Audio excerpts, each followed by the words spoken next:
In this video, I will show you how to put traffic lights in Cities Skylines 2. So let's jump straight into it. So to go ahead and add traffic lights, the first thing you're going to have to do is click onto the roads icon, which is down here in the lower middle part of the user interface. From here, what you can do is go ahead and select the road services icon on the right to start adding different decorations and traffic signs. Now, before you can go ahead and do this, you do need to unlock this by progressing just past the basic road services, and you're going to see the next one is going to unlock the advanced road services in the development tree.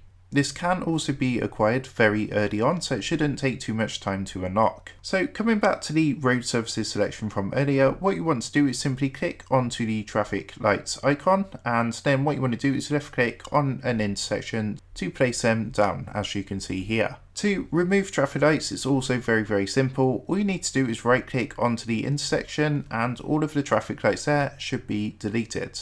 And that is pretty much all there is to it. So that's how to go ahead and put traffic lights in Cities Skylines 2. I hope this tutorial did help you out today, and if it did help you out, I would really appreciate it if you was to consider dropping down below the video, leaving a like, and also subscribing to the channel. With that being said, I just want to take a minute to thank you guys for watching this quick tutorial, and I will see you in the next video.